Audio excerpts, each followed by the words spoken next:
Hey folks, Mr. Lee here. All right, so this practice is going to focus on the conceptual understanding of inverse functions.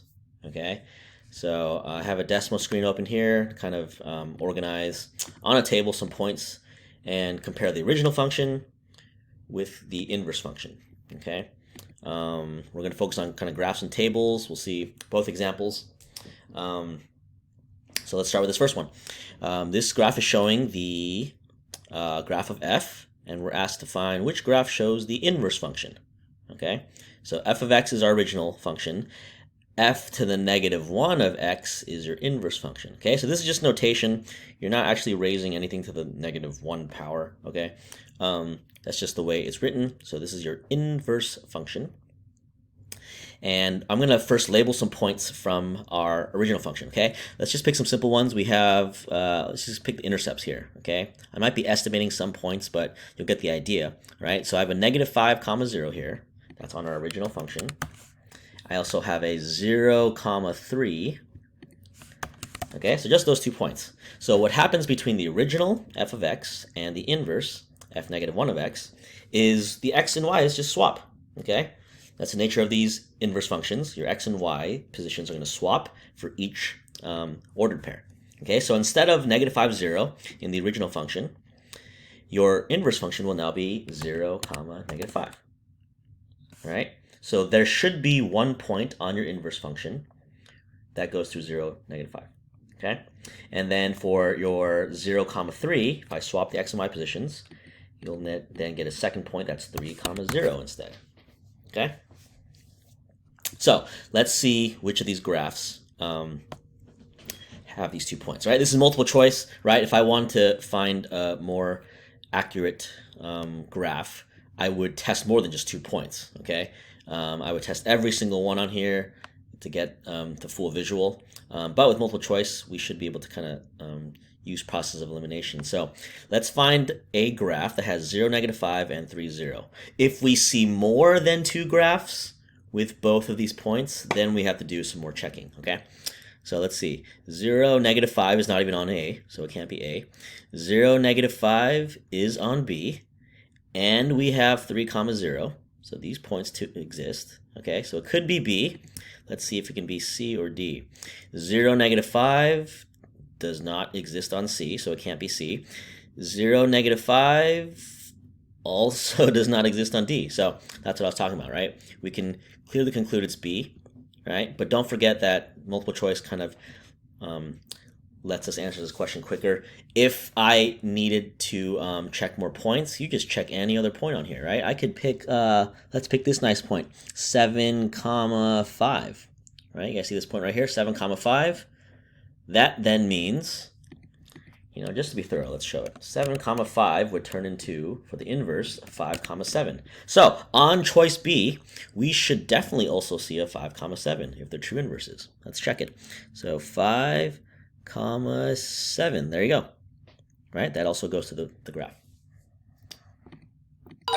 All right, next question. Following graph shows function h. What is the value of h negative 1 of 3? Okay, so it's asking for the inverse of your h function when your input is 3. Okay, so I'm going to erase all these. Get some space. So let's start with this notation, right? They're asking what's the value of h negative 1 of 3. So I'm on the inverse function. Okay, I have f here, but you can easily just change this to an h if you wanted to. Okay, but we're talking about the inverse, so that means I have an input of 3, right? H negative 1 of 3, input is 3, and I'm trying to figure out what this output is. Okay, so we're going to work backwards here. If I know the inverse is 3 comma something, I'm trying to figure out what this question mark is, that means on the original function, it should exist that inverse output, right, which is the question mark, leading to an output of the 3.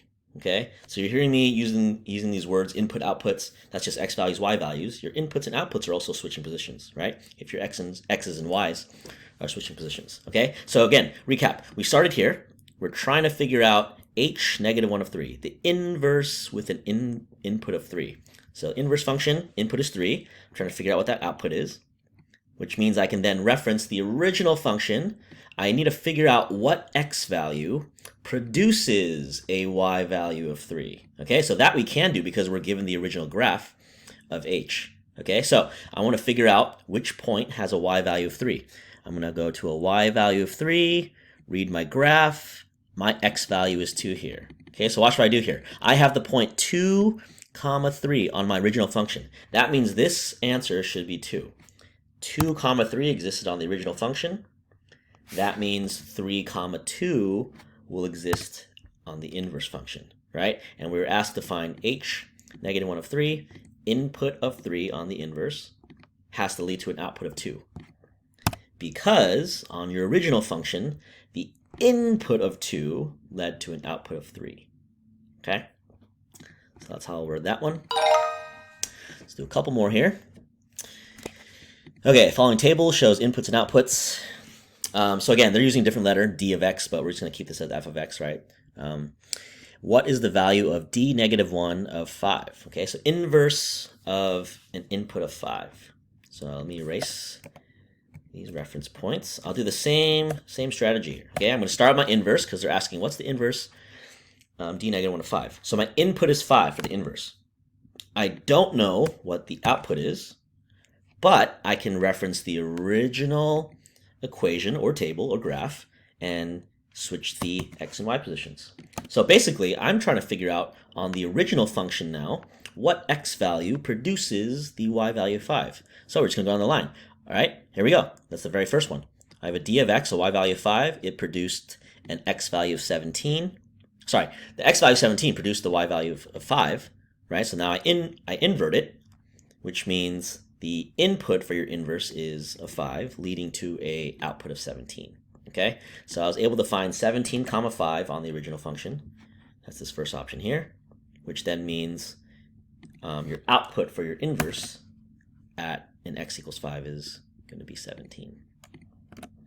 Okay. All right, let's do one more. Same concept.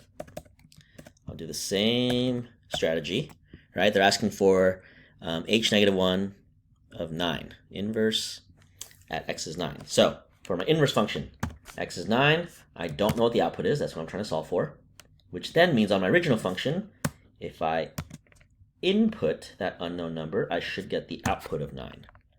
Right? So let's find an output of 9 for the original function. They're giving us the table for the original function, right? There is your 9, right here. It had an input of 37, which then means our answer is 37, right? Inverting this original now, 37, 9, gives me 9, comma 37. Boom. Okay? So that's my little visual with the tables, right? X's and Y switch.